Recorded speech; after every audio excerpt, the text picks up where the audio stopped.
워낙 탈북민들이 많으니까 그 모든 탈북민들을 다 그 감옥 보낼 수는 없잖아요. 그러니까 정치권이 없으면 뭐 한국 가거나 또는 뭐 기독교인이거나 그게 연루가 되지 않으면 일반 탈북민은 그냥 다 내보낼 때예요. 조사를 해서 한동안의 어떤 강제노동의 시간을 거쳐서 그래서 나온 게 10월 13일이었거든요. 그때부터는 알아서 집에를 가야 돼요. 다른 사람들한테는 옥수수 1kg씩 줘요. 그 마른 옥수수 다 썩고 막 이런 걸 가다가 어쨌든 생거로 먹겠으면 먹고 가다 팔아 먹겠으면 먹고 근데 우리한테는 그것마저도 안 줬어요. 신우주에서 국경까지 간 시간이 3일 동안 간 거예요. 10월 16일 날 오후에 늦게 도착을 했는데 그날따라 비가 막 내리고 엄청 추운 날씨였거든요. 바람이 막 불고 그럴 때 밤에 그 두만강에 들어가 가지고 넘어오려고 하다가 그 또 내려가 가지고 거의 죽는 줄 알았어요. 군먼 데다가 그동안 뭐 3개월 동안 시달리고 하다 보니까 그 맥이 없는 거예요. 수영 정말 조금만 하면 되는데 못 하겠는 거예요.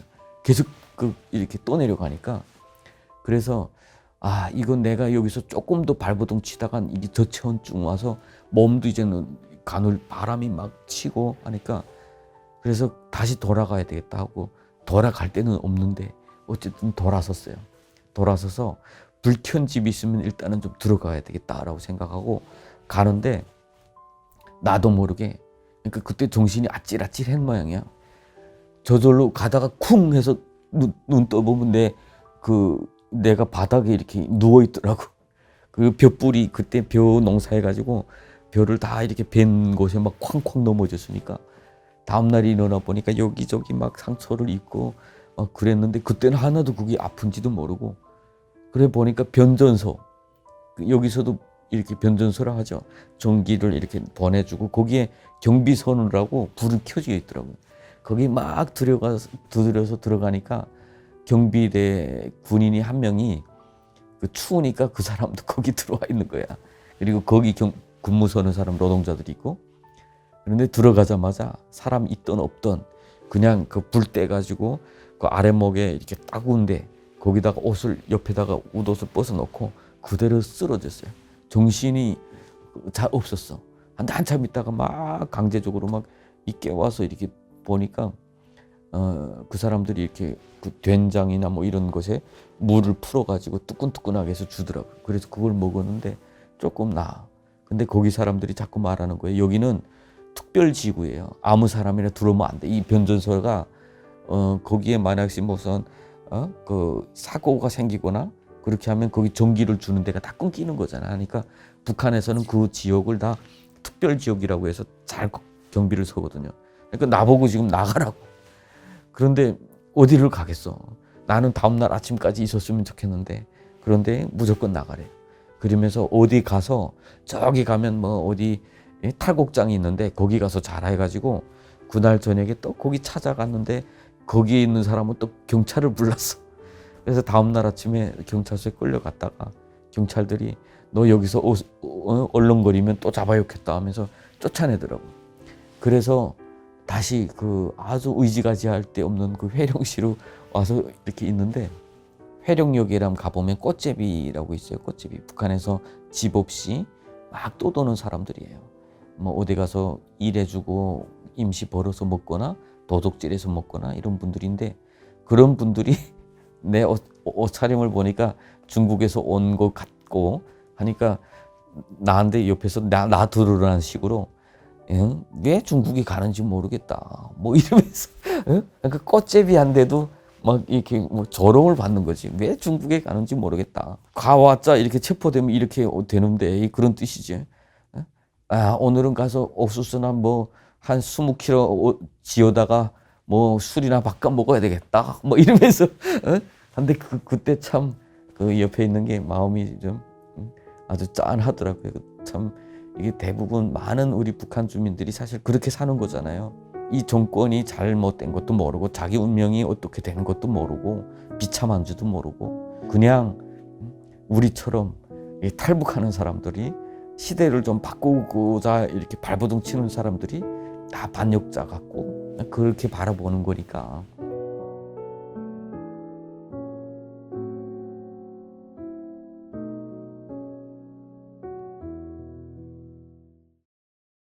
그때에 정말 또 하나님께서 준비해 주신 또 좋은 사람을 만나서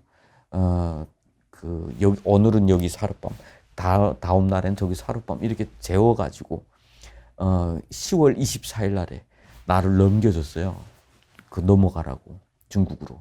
그래서 안전하게 10월 24일 날에 넘어와서 제가 제일 첫 번째 주일 날에 교회 가가지고 그 연길에 있는 그 연길 교회 가서 예배를 드렸는데 참 마음이 미어지더라고요. 하나님이 그래도 살리셔서 이곳에서 예배할 수 있다는 게 너무 감사하다고. 그래서 24일 날 넘어와서 그때는 뭐 다 선교사님들이 와서 선교비를 가지고 와서 사람들을 데리고 차비를 줘서 어디로 가라 이렇게 해서 보낼 때였으니까 그때 와서 그 가는 사람들 도와서 한 두 팀, 세 팀을 보내줬어요. 길을 다 만들어서 또 다시 새로운 길을 개척해서 그분들을 다 보내서 나도 이젠 가야 되겠다라고 하는데 이상하게 길이 자꾸 막히는 거예요. 내가 가는 길은. 그러다가 2001년 12월 달에 이번에는 좀 그 안전하게 데려가겠다고 여권을 통해서 어떻게 태국 갔다가 태국에서 어떻게 다른 나라를 좀 데려가겠다라고 해가지고 그 선교사님이 그때 12월 달에 체포된 거예요. 그러니까 그 안전하게 해주겠다고 하셨던 그 선교사님도 체포되고 그때 당시 뭐 탈북민들이 여러 명이 체포됐어요.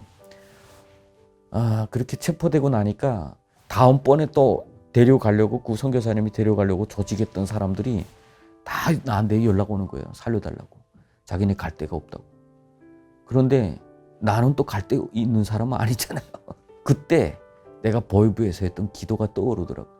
이제는 나 자신을 위해서 안 살겠습니다라는 기도가 떠오르면서 하나님이 나를 한국 가라고 하는 것보다 이번에는 떳떳하게 주님께 오라고 그렇게 부르시는구나라는 생각이 어떻게 마음에 이렇게 들더라고요. 같이 믿으면서 그 북한을 위해서 순교합시다라고 고백했던 사람들이 먼저 가서 죽었는데 나는 지금 살아있다라고 하는 그런 죄책감이라는 것도 있어요. 사람은 남아있을 때.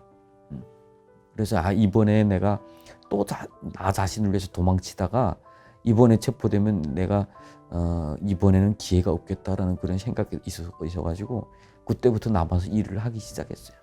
일을 하는데 2002년 3월 16일 사건이라고 아주 전 세계 뭐 매스컴에서 막 떠들었던 사건이 하나 생기는데 북한을 탈출해 중국으로 간 탈북자 25명이 오늘 오전 베이징 주재 스페인 대사관에 들어가서 난민 지위를 인정해 줄 것과 한국으로 보내줄 것을 요구하고 있습니다. 제히 문 안으로 뛰어듭니다.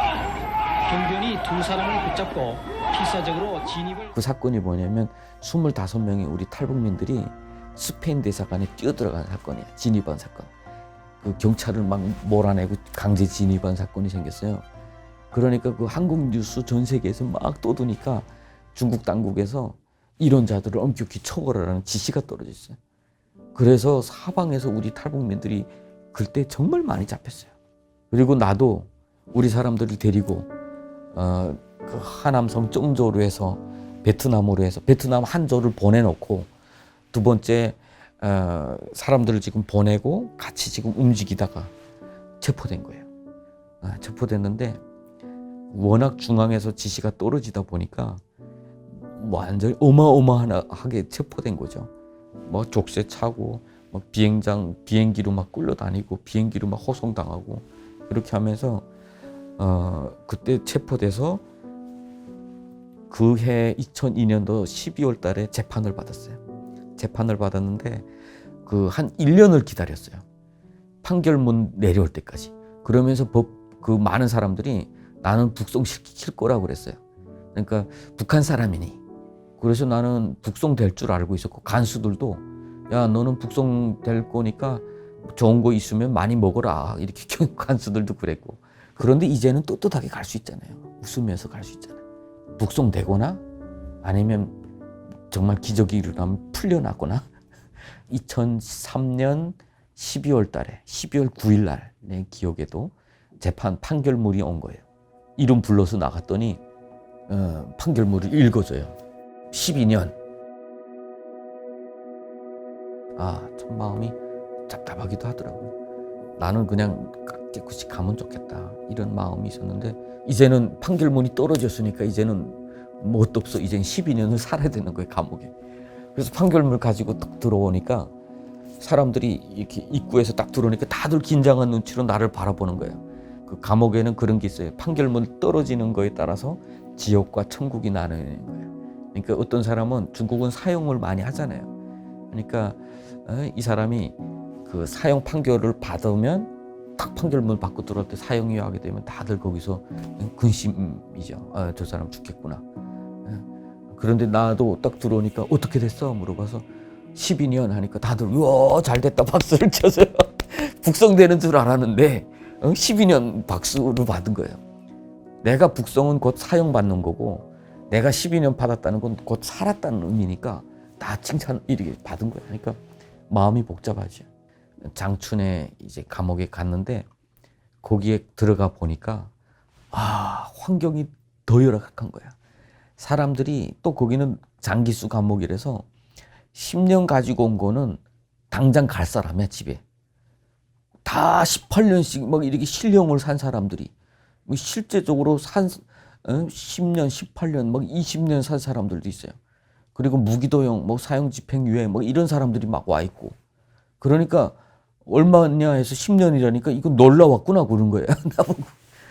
환경은 열악하고, 야, 내가 이걸 어떻게 살지? 정말 그때는 마음속에 이런 생각도 많이 해봤어요. 이게 왜 자살이 진짜 하나님 앞에 죄인가? 막 이런 거. 진짜 그 문제만 아니라면 그냥 스스로 목숨 끊고 싶은 생각이 많았어요, 사실.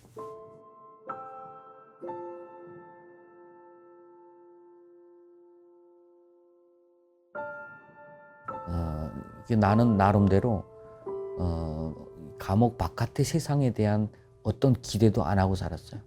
혹시라도 너무 기대하다 보면 내가 북송될 땐 내가 너무 힘들 것 같아서 그냥 북송돼야 된다라고만 생각하면서 살았고 있었거든요. 죽을 병에 걸린 사람이 보면 다 죽는 거거든요. 그런데 그곳에서 살 수 있다고 생각하는 거는 같지 않는가? 결국 그거거든. 내가 살 수 있다는. 다 지금 이 병에 걸린 거는 다 죽는데 그래도 기적이 일어날 수 있다라고 하는 것을 믿고 그 아픈 사람들이 기대하는구나. 내가 뭔가 다른가 이런 생각이 드는 게 완전히 처량한 거지. 그래서 나는 간다. 그래서 제일 현실이 가는 거니까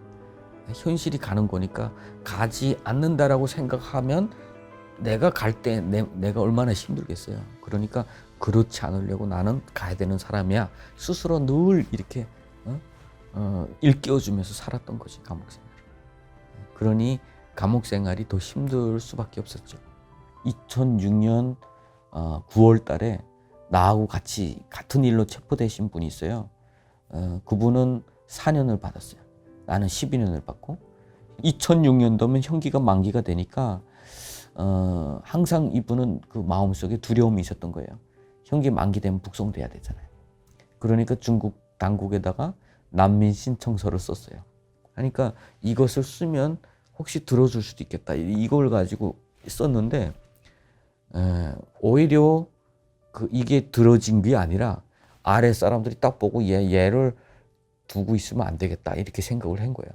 그래서 그것은 그 감옥에서 딱 없애버리고 그 편지는 위에다 올려보내지도 않고 형기가 아직 9개월이 남았는데 어느 날 갑자기 북송시켜버렸어요. 강제적으로. 내가 끌려가는 거 다 봤어요. 이 손과 발을 다 수세와 족쇄를 다 채웠는데 그 양옆에서 그 경찰들이 끼고 이렇게 잘 걷지를 못하니까 보폭이 좁아요 이렇게. 그러니까 양쪽에서 경찰들이 끼고 거의 꿀다시피 하고 가는 거예요. 근데 그걸 보니까 너무 괴로운 거예요. 내가 할 수 있는 최선 다 했어요. 밖에서 알아가지고 최소한 좀 이분을 좀 구출했으면 좋겠다 이런 생각을 한 거예요. 근데 구출은 뭐 안 되고 그냥 북송된 거예요. 이분이 북송되기 전에 꿈에 늘 자기는 총살 당하는 꿈을 끼면서 온몸에 막 식은땀 흘리면서 깨나가지고 나한테다가 그러는 거예요. 독약 좀 얻을 수 있냐. 그래서 왜 그러냐 했더니 자기가 북송되면 두만강에서 먹으려고 한다 그래요. 그래서 무슨 소리를 하냐. 어떻게 우리가 예수 믿는 사람이 그 사람들의 죄를 더 쌓게 하고 그 사람들이 총알이라도 하나 더 쏘고 죽어야지 왜 우리가 스스로 목숨을 끊겠냐 했더니 자기 아이들 때문에 그런다는 거예요. 그러니까 북한은 연좌제가 있잖아요. 이분이 북한에서 제일 싫어하는 예수를 전하고 한국으로 보내는 일을 했어요. 그러면 이 자녀들은 거의 매장돼요. 경애야. 중하면 다 같이 정치봉청에서 끌려갈 수밖에 없어요. 그러니까 부모된 입장에서 자기가 차라리 하나님 앞에서 이 자살이라는 죄를 범할지어도 자기 가족들은 살리고 싶은 거예요, 사실은. 그래서 나는 그때 이것을 봐서라도 하나님은 살려주실 것이라고 그랬어요. 그러면서 만약에 우리 이 선생이 그 강제 북송돼서 하나님이 데려가시면 나도 죽으라는 소리로 알 테니까 나도 분명히 그렇게 가야 되는 것으로 알 테니까 근심하지 말라고 그랬는데 참 무정하더라고. 그렇게 강제 북송됐어요. 참 그때 그 광경을 보면서 내가 제일 고통스러웠어요, 사실은. 이게 도대체 하나님이 계시나? 그때 진짜 그 질문을 다시 하게 된 거예요. 내가 뭔가 착각에 빠져 있었나? 하나님이 원래 없는데 우리가 뭔가 잘못 믿고 자기 착각에 빠져 살았나라고 하는 그런 생각이 드는 거예요. 왜냐하면 이 세상에 도대체 무슨 공의가 있고 정의가 있어. 강제로 북송되고 살아야 될 사람들이 죽어가는 것은 잠시도 멈추지 않고 그렇게 수많은 사람들이 기도를 한다고 하는데 수많은 사람들이 그렇게 외친다고 하는데 그렇게 하지 말라고 한다는데 중국 당국은 잠시도 멈추지 않고 그대로 북송시켜버리는 거잖아요. 악을 향해서 누가 잠시라도 스톱하고 멈추게 하는 힘이 없어요. 보니까 그래. 그러니까 도대체 하나님은 도대체 어디 계시는 거예요? 그러면서 엄청 그때부터 한 2월 달까지 9월 달부터 2월 달까지 내 몸도 최악이었고 제일 힘들었어요. 한쪽으로는 그런 기대를 했어요. 하나님 북송됐다가라도 기적적으로 살아올 수 있으니까 정말 소망을 가지고 마지막까지 기도를 하면서 살려주십시오 그렇게 했는데 결국에는 돌아오지 못하셨고 돌아가셨고 그런데 그때 내가 제일 힘들 때 그 질문 제일 많이 할 때 도대체 하나님 계십니까? 라고 질문할 때 그리고 만약에 내가 다시 살아남는다면 이거는 아니다라는 생각. 그러니까 과거에 내가 예수 믿기 직전에 가졌던 생각. 보복. 우리가 이기던 지던간 우리가 이 세상을 향해서 물리적 힘을 가야 되겠구나라는 테러를 하던 그런 생각을 가지고 한동안 또 살았어요. 그런 증오심. 근데 이 증오심은 사랑보다 살아갈 이유를 더 많이 만들어줘요, 사실. 그 감옥에 있는 동안에. 근데 몸은 너무 아팠던 것 같아요. 그런데 2월 달에 2006년도 2월 달인가 쪽지 한 장이 들어왔어요, 이렇게. 그런데 거기에 고모다라고 하면서 편지가 왔고 생활비를 넣어주고 그리고 자기 주소를 싹 이렇게 써주고 갔는데 보니까 우리는 그런 고모가 없어요. 내가 딱 느낌에 이건 예수 믿는 분이 이렇게 찾아온 거구나 해가지고 편지를 보냈어요. 그때부터 고모님하고 편지를 보내고 중국은 혈육이 아니면 서로 면회도 안 되고 이렇게 연락도 안 돼요. 그러니까 고모라고 하면서 그 예수 믿는 중국의 그 조선족 목사님이 나한테다가 그 연락을 해주기 시작한 거예요. 이 편지들이 나한테는 얼마나 큰 힘이 된지 몰라요. 그건 뭐냐면 그 편지 그 자체가 아니라 그 편지를 통해서 나는 하나님이 나를 버리지 않았다라고 하는 그것을 그 편지 속에서 느꼈기 때문에 정말 그 고독하고 그 철조망에 그 두꺼운 장벽에 쌓여져 있던 이 감옥이 끝이 아니구나. 하나님이 사랑이 여기 들어와 계시구나. 나를 터치하고 계시는구나. 이것 때문에 그때로부터는 얼마나 많이 힘이 된지 몰라. 오히려 그 살아가는 모든 시간 동안 오히려 감사를 더 많이 찾았어요. 그래서 사랑이 있는 것이 천국이다 라는 그런 고백을 하게 된 것이고, 오히려 그 속에서 가졌던 중어심이나 이런 것도 다 내려놓는 그런 시간이었던 것 같아요. 제가 처음에 그런 기도를 했다고 그랬죠. 나는 하나님 앞에 목숨을 드릴 테니 내 가족은 하나님이 책임져 주십시오. 근데 정말 생각해 보니까 우리 가족은 다 털끝 하나. 우리 형제가 많거든요. 남자 형제 5명인데 부모님들 7, 8명인데 털끝 하나 안 다치고 다 한국에 잘 왔어요. 내가 체포되기 딱 직전에. 그것도 내가 보내준 것도 아니고 딴 분이 통해서. 그러니까 참 감옥에서 있으면서 그게 너무 감사했던 것 같아요. 나는 하나님 앞에 드릴 테니 내 가족은 책임져 주십시오. 고백은 했지만 나를 위해서 살았던 적이 더 많은 것 같거든요. 근데 하나님은 그 약속을 지켜주셨구나 라고 하면서 참 그 가족들 생각할 때마다 늘 감사했던 것 같아요. 거의 마지막쯤 돼서 어쨌든 부모님들이 여러 차례 연락을 하고 노력을 하고 해가지고 결국은 면회를 했어요. 할 때에 우리 최강 목사님이 딱 들어오신 거야. 그때 감옥에. 깜짝 놀랐어요. 얼마 만에 이제 10년도 더 돼서 봤죠. 10년. 2000년도에 봤으니까 거의 한 10년 만에 봤겠다. 딱 들어오셨는데, 야, 참 마음이, 그때 내가 그 감옥 옷에, 감옥 모자에 다 쓰고, 그런데 그때 내가 목사님한테 했던 말이 전 괜찮습니다. 이런 말을 했던 것 같아. 그러니까 나는 이제 북송될 준비 돼 있습니다. 이런 뜻으로 내 목사님이 어쨌든 힘을 내고 이렇게 해라. 이렇게 보술 눈도 오고 막 그랬어요. 그런데 목사님이 날 만나고 나가셔서 거기에 기도팀하고 같이 그 감옥이 크거든요. 막 그 빙글빙글 돌면서 기도를 하셨다고 하더라고요. 근데 그 기도할 때 한 명이 이렇게 같이 기도하면서 야, 이 친구는 북송되겠구나 라고 하면서 너무 마음이 아팠대. 왜냐면 그런 선례가 없었으니까 기도는 하지만 안타까움밖에 없었다 그러더라고요.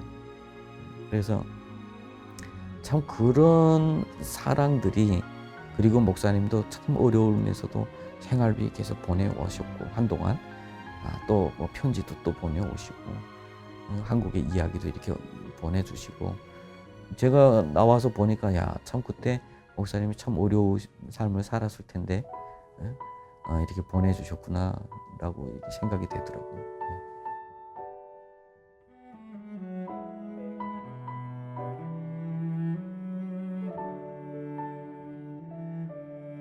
거기서는 열심히 일 안 하고 일하고 큰 사고가 없고 하면 한 달에 얼마씩 점수를 줘요. 월급 주듯이. 그 점수가 쌓이면 감령이 돼요. 그래서 3년을 정상적으로 살면 2년이 감령이 될 수 있어요. 그 당시. 그래서 그 2년이 감령된 거예요. 나도 거기는 그 탈북민들이 많아요. 뭐 마약 가지고 들어온 사람도 있고, 북한에서 총 훔쳐가지고 군인인데 북한 살기 싫어서 넘어왔다가 체포돼가지고 감옥 들어온 사람도 있어요. 근데 이런 친구들은 북한 가면 죽잖아요. 그러니까 이런 친구들은 북한 안 가겠다고 계속 감옥에서 일을 치는 거예요. 계속 그 가형 받겠다고. 근데 나는 그렇게 할 수 없잖아요. 예수 믿는 사람이 그렇게 막 살아도 안 되고, 열심히 사니까 또 감령 점수가 쌓이고, 그래서 2년을 감령받았는데 그때 저를 잘 아는 경찰이 물어보더라고요. 너 가면 죽는다며. 그래서 옳다. 왜 그런데 감형을 받느냐. 열심히 하니까 점수가 쌓이는데 그 감형 받지 않으면 뭐 하겠냐고. 그러니까 열심히 하지 말라는 거예요. 자기가 보는 앞에서 저기 유리창 깨놓던지 아니면 뭐 하면 자기 다 깎아주겠다고 그러더라고요. 그래서 그러지 마라. 그 산 개가 죽은 정승보다 낫다고 했으니까 살아라. 일단 살아야 된다 하면서 참 그분이 나를 정말 많이 격려해 줬어요. 그리고 자기가 중국 돈으로 한 6,000원 지금 모아놓은 게 있는데 언제든지 그 돈 가지고 나올 수 있으면 말해라. 그럼 주겠다. 이러는 거예요. 자기도 네가 그 다른 사람들하고 달리 이런 일 하다가 들어온 거 안다. 그래서 자기도 돕고 싶다. 이렇게 하면서 어떻게 될 줄 알고 그분한테 또 돈을 달라고 그러겠습니까? 그래서 어쨌든 그렇게 감명을 받아서 마지막에 7개월이 남았을 때 이제 점수도 되고 해서 감명을 신청을 한 거죠. 신청을 했는데 나는 지금 감명 다 되는 줄 알고 그렇게 하면 나가는 줄 알고 있었어요. 나가서. 그랬는데 4개월을 감명시키고 3개월을 놔두는 거야. 원래 그런 일이 없거든요. 감옥에서는. 보통 다 이제 몇 개월 안 남은 건 다 감명을 시켜버려요. 그렇지 않으면 몇 개월 남은 사람이 제일 감옥에서는 다스리기 힘든 사람이거든. 하니까 그런 사람들을 남겨두려고 안 하고 잘 보낸단 말이에요. 근데 3개월이 남은 거예요. 그때 12월이 된 거예요. 형기가 12월 20일 날에 이제 마지막 형기 만기인데, 그럼 원래 정상적으로는 내가 형기가 20일까지잖아요. 그러면 19일 날 저녁에 나를 데리고 기차를 타요. 그럼 20일 날 아침에 도문에 도착해. 그러면 20일 날 북한에 넘겨줘야 돼요. 이게 정상이야. 근데 나를 18일 날 묶어놨다가 19일 날 새벽에 차에다 나를 태워가지고 간 거예요. 또 비밀내로 하루 먼저 북송시킨 거지. 그런데 그때 너무도 애석하게 우리 곁을 떠나십니다. 마침내 그날이 2011년 12월 19일이잖아요. 그 김정일이가 죽은 날이에요. 죽었다고 선포한 날이에요. 17일 날 죽고 19일 날 북한에서 선포했거든. 근데 그날에 또 마침 나를 북송시키려고 했으니 예상할 수가 없는 거지. 어떻게 예상해요? 오히려 나를 그날에 그냥 강제적으로 북송 빨리 하루 앞당겨서 이렇게 시킨다고 한 곳이 딱 맞춘 거예요. 그 시간대가. 그래서 하나님이 참 기적적으로 이렇게 일을 하셔가지고 결국은 그날에 북송이 안 됐어요. 그리고 또 거기서 나를 그 10년 전에 체포한 사람도 나를 또 적극적으로 나서서 도와주고, 그래서 그날 북송 안 되고 그 나를 호송했던 경찰들은 다 돌아가고 20일 날이면 형기가 만기니까 20일 날까지 나를 데리고 있다가 북한도 이제는 김정일이 죽은 것 때문에 문을 안 열고 있잖아 다. 그러니까 북송 못 시키니까 나를 연길에 공안국에다 넘겨주고 감옥에선 가버렸어요. 그리고 거기서 나는 석 달 동안 또 조사를 받고 하니까 결국에는 거기서 국적불명자로 나온 거야. 석방이 됐어요.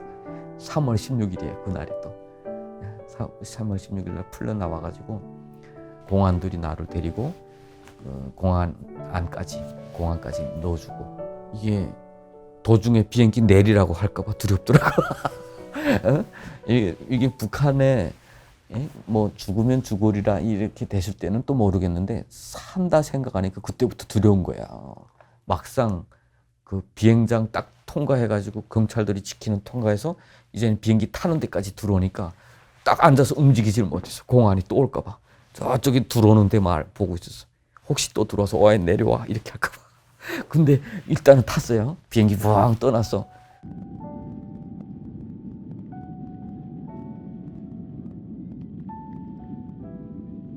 이제 서해 바다로 지나는데 그때까지도 안절부절했어.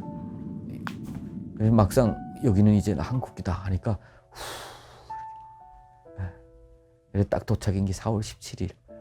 4월 17일이어서 공항에 딱 도착하니 그 국정원에서 나왔더라고요. 나와서 그 사람들 차를 타고 그 국정원에 들어가서 조사를 받으러 들어가는데 그 길에 진달래가 피어 있고 이런 모습을 보니까 와, 내가 지금 살아있구나라고 하는 걸 느끼게 된 거죠.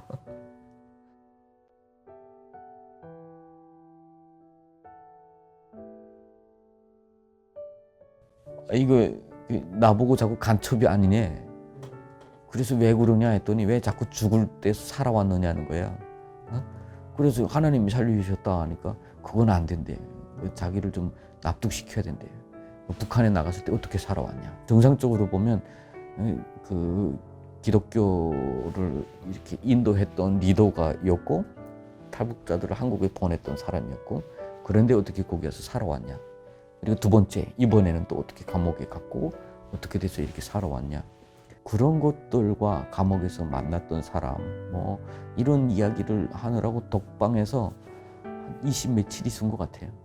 그래서 어떤 분이 아주 나의 삶이 아주 영화 같고 드라마 같고 하나님이 나를 특별히 사랑하는 것 같고 기적적으로 막 살려주셨고 하니까 질문을 했어요, 나한테. 하나님이 내가 믿는 하나님이 어떤 분이십니까? 해서 그때 내가 했던 답변은 딱 하나야. 자기 뜻대로 하시는 하나님이십니다.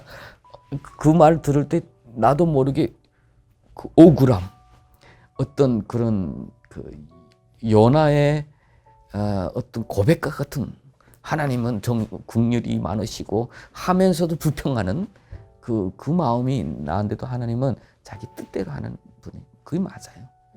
그리고 하나님은 오르시다.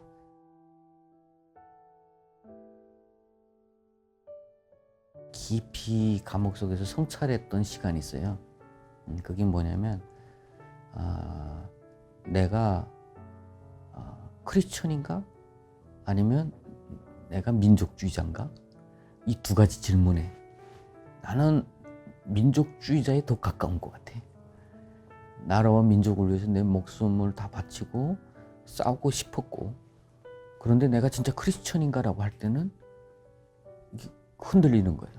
왜냐하면 하나님이 늘 이 민족을 위해서 일할 때는 나의 하나님이 되고, 그렇지 않을 때는 나는 항상 의심을 했으니까. 감옥에서 그걸 성찰해 봤던 거죠. 그러면서 나는 도대체 무엇 때문에 이 일을 했는가라고 하는 생각도 했고, 진짜 주님을 위해서 했느냐, 아니면 저 땅에서 살아갔던 아픈 나와 내 민족 때문에 했느냐라고 할 때 그건 쉽게 할 수 있는 답이 하나님을 위해서가 아니라 내 민족을 위해서 일했다라는 답이 더 나오는 거예요. 그러니까 나는 그렇게 보니까 예수님의 제자들이 대부분 처음에 예수님을 그렇게 따르더라고요. 이스라엘을 해방시켜 주실 구주. 그런데 십자가에 못 박히니까 대부분이 도망치고, 더군다나 가룟유다는 예수님을 팔아버렸고, 그렇게 성찰하는 시간을 가지고 나서 어느 순간에 내가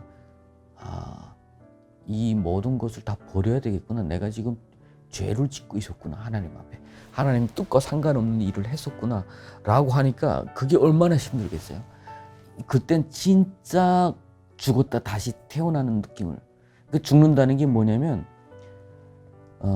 지금까지 내가 감옥에서 살아가는 이유는 나름대로 나한테 너 잘했어, 너 영웅이야, 이런 거 가지고 내가 살아온 거야. 근데 하나님 앞에서 보니까 너 그것도 아니었어. 이걸 다 부정해야 되더라고. 그러니까 그때는 진짜 내가 왜 살아야 되지? 내가 이게 살아갈 힘조차 없었어요. 이게 모든 맥이 다 빠져가지고 며칠을 그렇게 살았어.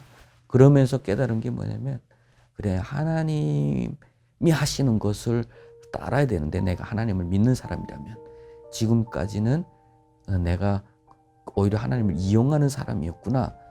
내 민족을 위해서 하나님을 마치 민족의 구원자로 이용을 하는 그런 크리스천이었구나라는 그것을 사실은 발견하게 됐다고 할까요? 제일 힘든 시간이었어요, 어쨌든. 그런 시간이 지나서 어쨌든 북한 앞에까지 갔다가 그런 과정을 거쳐서 비행기를 타고 영길공항에서 비행기가 쭉 출발할 때 마음속에 어떤 그 충격이 왔냐면, 내가 한다라고 하는 충격.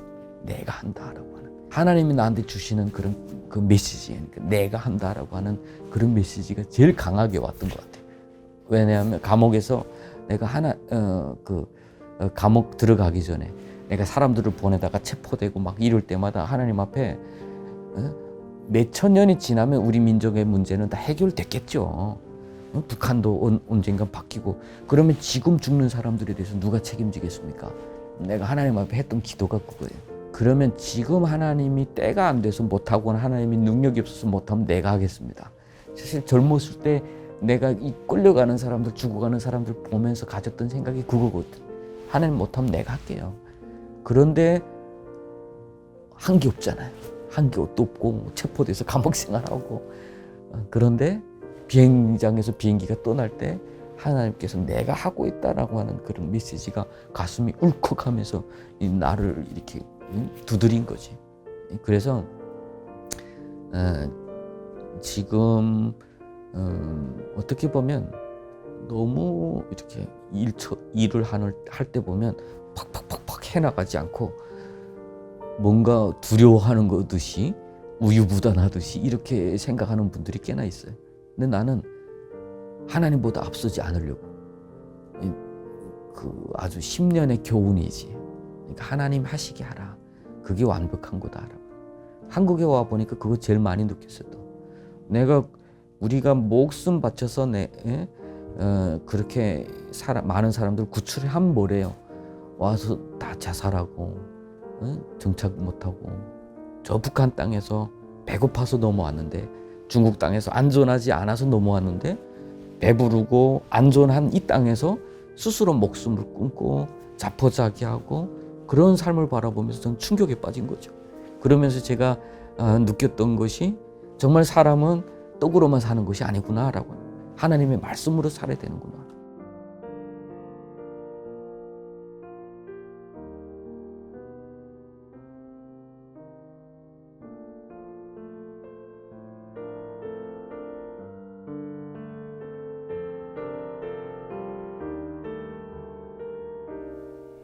그러면 북한 선교라고 하는 것이 우리 대한민국의 교회나 대한민국에서 세계 두 번째로 많은 선교사를 파송하는 나라다. 자랑할 것이 아니라 사실 함께 온 사람들, 이 가까운 곳에 온 사람들에게 복음을 증거하고 그들이 예수를 믿을 수 있도록 우리가 더욱더 문턱을 낮춰주고 가까이 가야 되지 않을까. 선교사님들이 가서 복음을 증거하고 목숨 걸고 데려왔는데 이 땅에 와서는 스스로 목숨을 끊고 교회는 그들에 대해서 포기하고 있고 라고 하는 것이 사실은 너무 안타까운 현실인 것 같아요. 그래서 우리가 3만 명이 넘어되는 우리 탈북민들이 정말 그리스도 안에서 준비된 사람들이 많이 생기고 또 중국에 있는 많은 분들이 또 그리스도 안에서 또 구원을 받고 또 북한을 품을 수 있는 그런 리더들이 많이 준비되는 게 또 북한 선교고 그렇게 준비되면 하나님께서 저 땅을 열어주실 것이라고 그렇게 생각을 합니다. 그래서 그리스도 안에서 진짜 남은 남이 아니고 북은 북이 아니고 그리스도 안에서 참 삶을 찾아가는 게 이게 통일이 아닐까. 그게 또 북한 선교가 아닐까.